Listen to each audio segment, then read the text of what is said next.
guys, how y'all doing? Let me know when you can hear me, we can get going.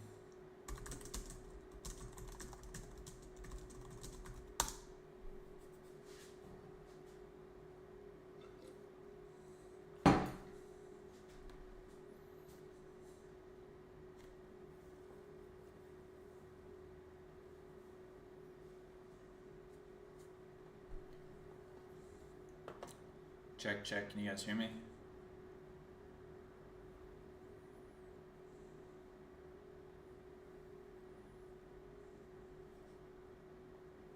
Check, check. You guys should be able to hear me. Let me know if you can or not.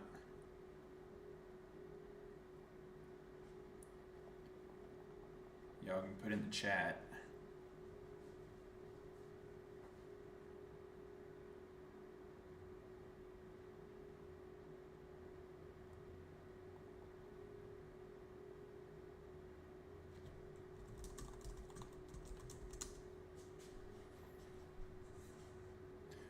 All right, cool. Dang, that took a while. You guys need to wake up. All right, let's get going. So SPX.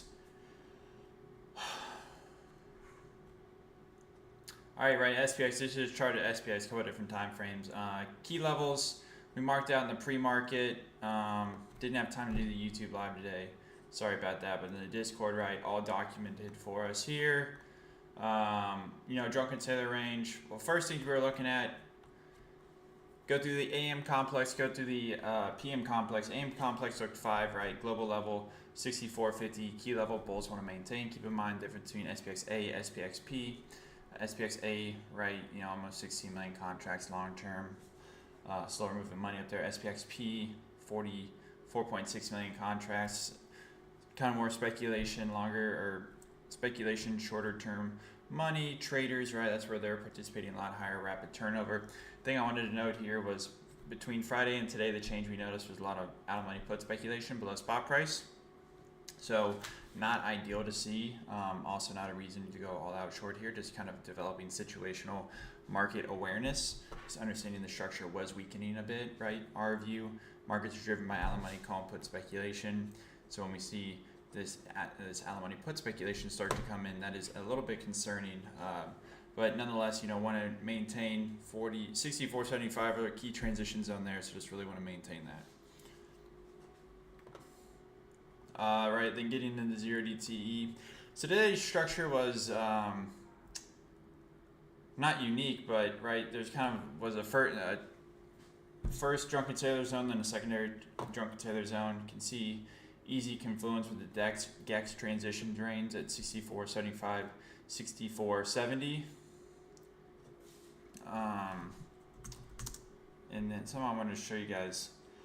I know I'm throwing a lot of terminology at you guys, right? So if you go to GameEdge.us free course, GameEdge Fast Pass, this is our flagship education course, what the members get when they join. You know, it's our entire tools, methodologies, frameworks, strategies, all that summarized for you here in just kind of an easy way. So if you're confused by what we're talking about, it's all outlined here. I promise, just give it a read through and it'll be worth your while. So getting back to this, right, drunken sailor zone up to 46.90. Then we had a secondary zone up at 6,500. And so what we're kind of saying is between 90 and 6,500, kind of like think about kind of just like a marble going back and forth between these two large goalposts. Again, just based off the distribution of speculation from what we saw. Really going to need to get above 6,500. What we were saying in the pre-market is need to see a lot of incremental buyers call speculation continuing to move up and out, which we have not seen. We'll get to how I can make that statement here in a second, right? And then large transition zone down to 64.50. So you can see just zooming in to 0DTE. Here we have our two goalposts. Here's 90, here's 6,500. Really just been oscillating in here throughout the session. Anyone else having issues with volume? I know some people from time to time do, but the majority generally don't.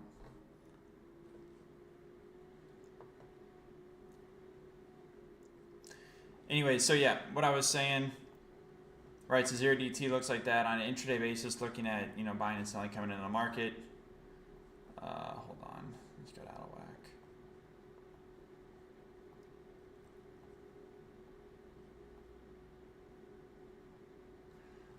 So coming into today in the pre-market, right, we noted market trend model, all time frames pointed higher, cumulative tick trending higher, railroad tracks trending higher, railroad or the moving average ribbon, rainbow ribbon all moving higher. So constructed to see intraday, fairly choppy action. If you had to characterize it, it would be sideways to higher. Little bit of filter tick buying, but really nothing significant. If you look at Thursday last week, large buying throughout the session. Friday, even Monday today, really nothing to write home about. Hence the kind of choppy price action that we've seen today. Then getting into our intraday volume command.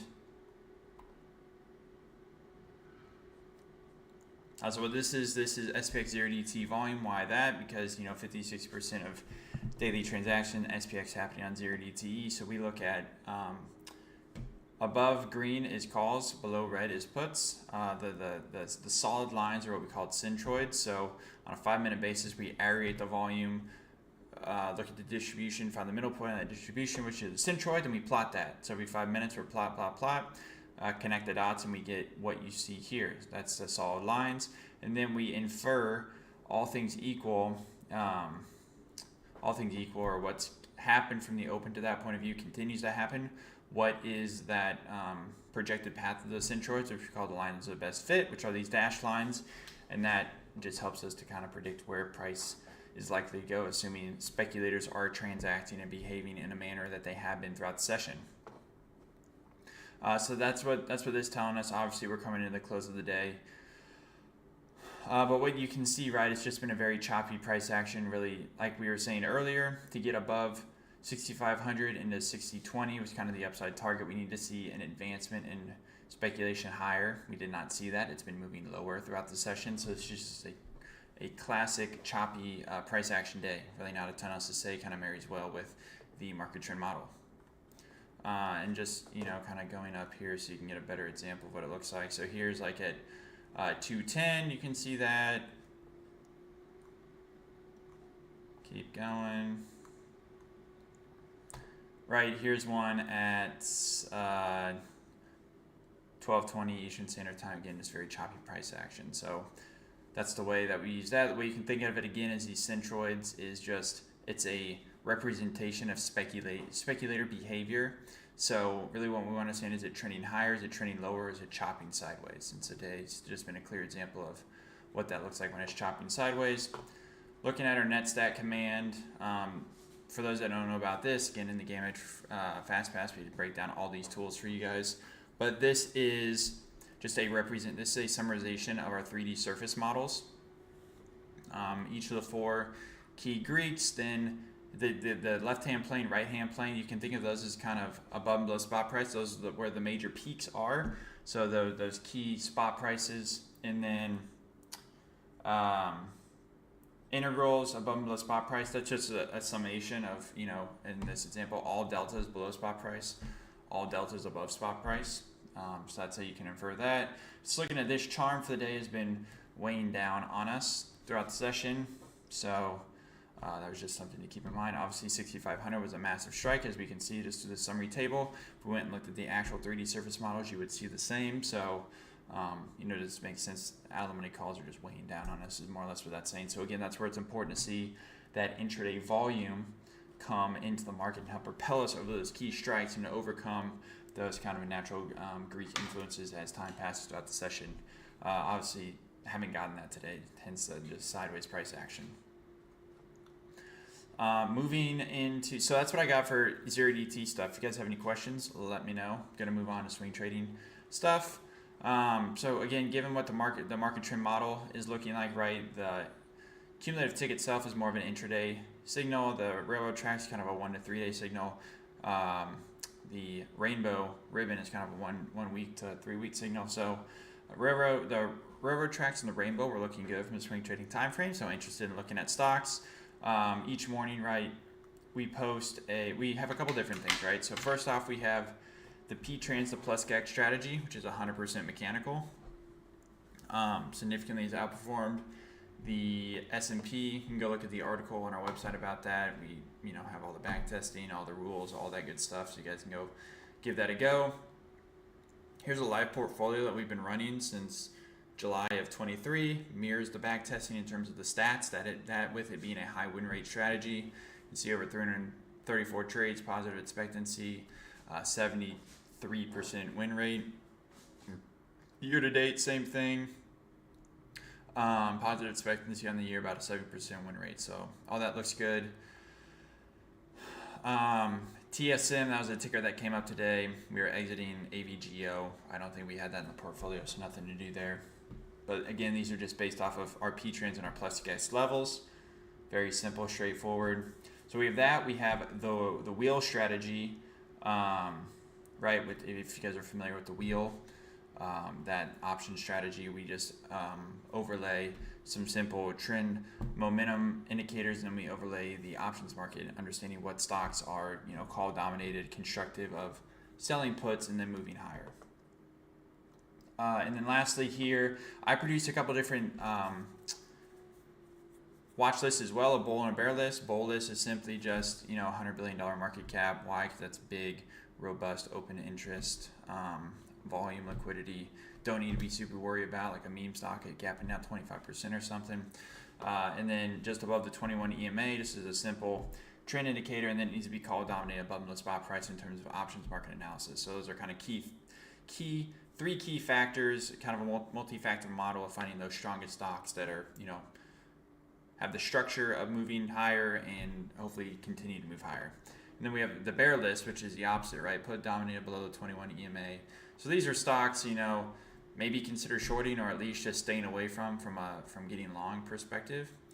And so, today was just looking at, Intel looks good. I already have that in the portfolio myself, but, my system is very simple, right? Like, it's clearing prior day high, which is good because all stocks that are moving higher should continue to move higher. And if they're not, then that's kind of key information into your directional analysis that something could be changing. And then it's about P trends, and so those really two easy factors there. And then it's looking for a spot to manage my risk against after that.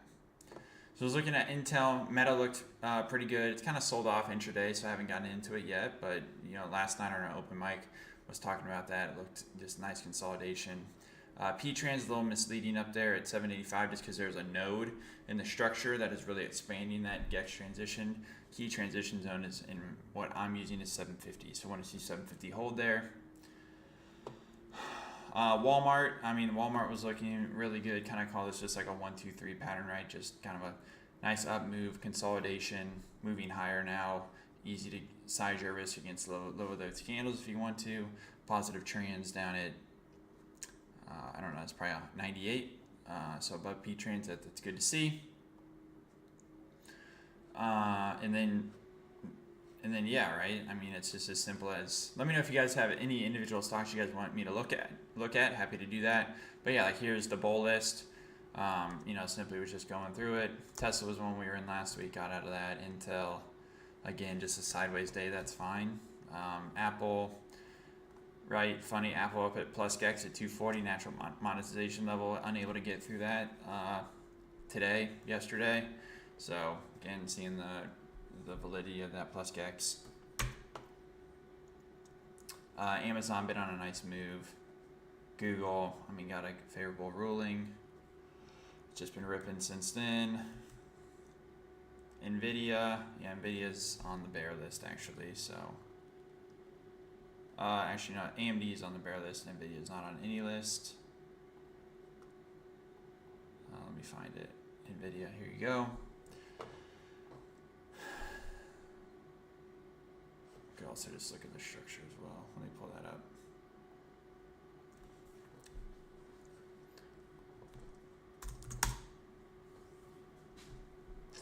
Yeah, so Nvidia, from a full complex point of view, looks fine. Call dominated. Transition zone, down here, kind of 160, 250. That's the key level of the bulls want to see hold. Looking at the monthly expiration, it's kind of sitting in its own transition right now at 170. So 170 is going to be an important level. Key speculation, right? I just have this tomorrow's expiration or next week's monthly expiration coming up. If we factor both of them in, 175, kind of a key level there. Moves up to 185 after that. So yeah, that's kind of how I'm thinking about it. Above 170 potentially has a shot to 185. However, I just don't love the price action. Right, it's below kind of the minimums moving lower, making lower highs, lower lows. So that's never a great thing to see. But from options market point of view, it looks fairly constructive there. Looking at Lily.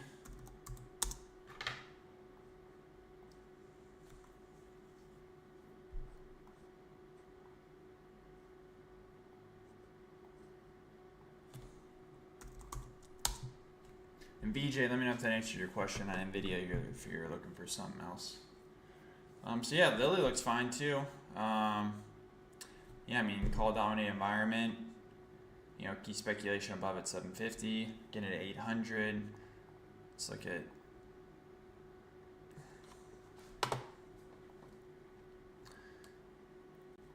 kind of weird puts are sitting way up here, but that's fine. It's got room to move higher. 725 is kind of the key level to be cognizant of on the monthly expiration.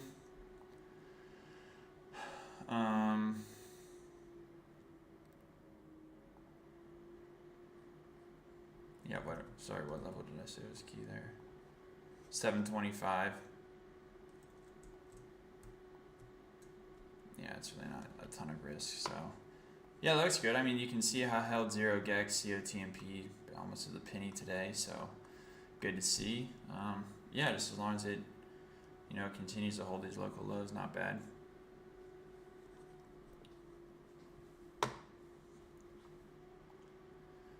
Palantir, struggling to, just look at that, struggling to go P-trans level for like a week now, 2 weeks. So that's going to be key level for the bulls there. Hood, it ramped higher, right up to COTMC level. With the SPX inclusion, or SPY inclusion, S&P inclusion, whatever. Coin rejecting it, P-trans today. Uber, it's a really nice move in Uber today. Looking at Square, whatever, rejected P-trans last week. So yeah, that's kind of how we think about it. Went through 0DT, went through swing trading stocks, all that good stuff. So just in terms of what I'm in right now, so I'm in Citi, been in that for a while. I got in on the 22nd. Either the 22nd or the 26th, I forget what day it was, but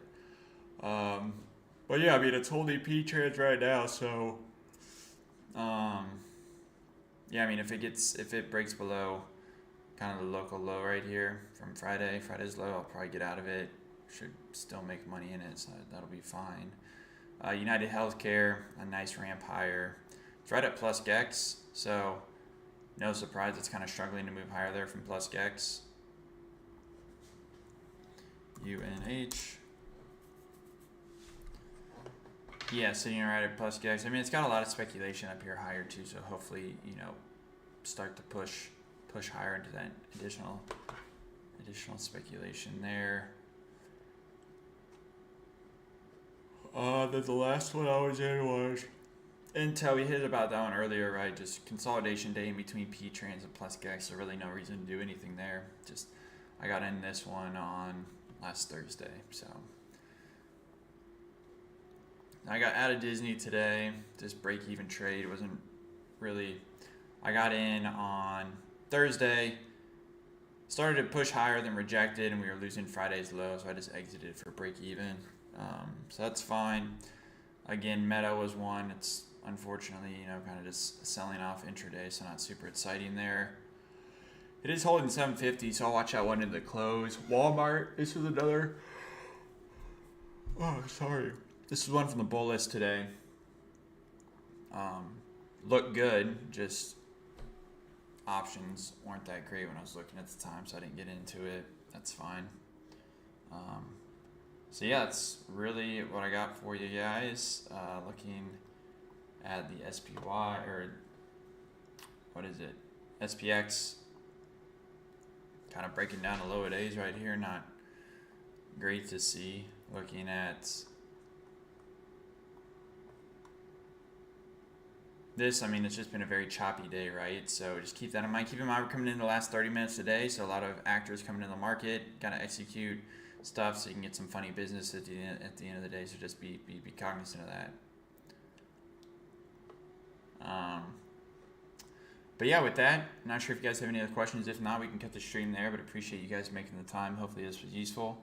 If you have any other questions, you can either ask me now or when we do this tomorrow later in the week as well. I can answer those. Really just wanted to make sure you guys get value out of this. So if I need to, hit on different things or whatever, happy to do so.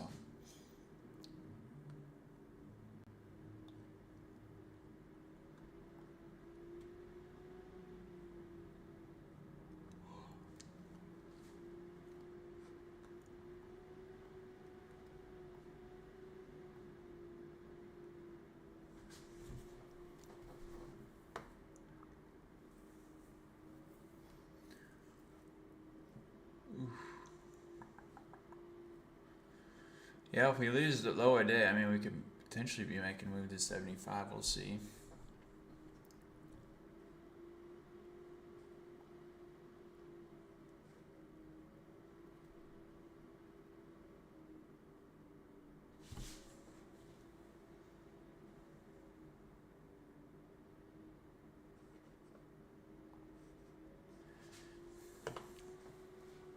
Right, looking at this, the RSP, so that's not making new lows, and that's not close to making new lows like SPX is. So that kind of tells me a little bit of rotation in the market, probably some Mag 7 stocks are getting hit a little bit. That's hurting that index overall.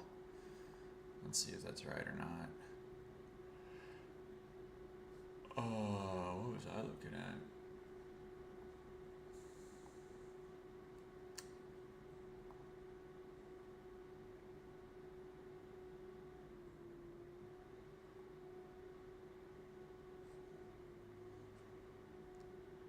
Here's the 8th RSP. Why is that?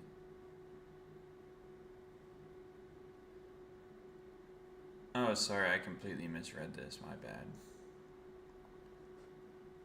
Yeah, I mean, it's flirting middle of the day, so we just had the large gap up there, which is fine. We didn't really get that gap today in the RSP. On an intraday basis, RSP is a lot stronger than SPX.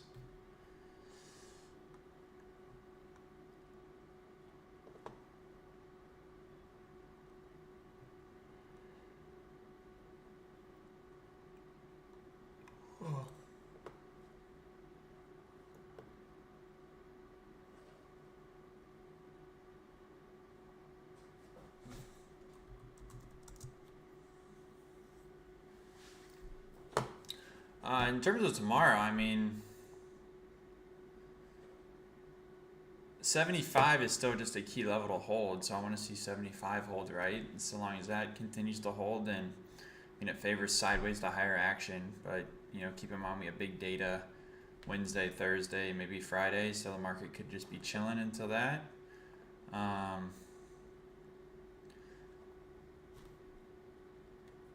Yeah, I mean, really no impetus either way from either side of the market today, to be honest with you.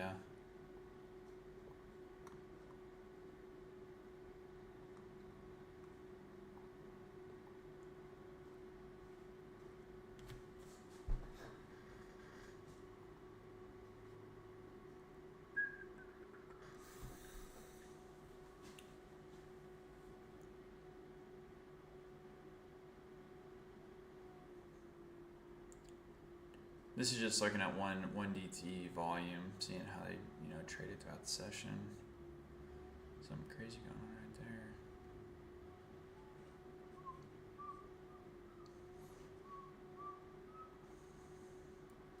So yeah, I mean, I'm hard pressed to say it's not sideways to higher tomorrow until we start losing those key levels. Market trend model starts to roll over as well.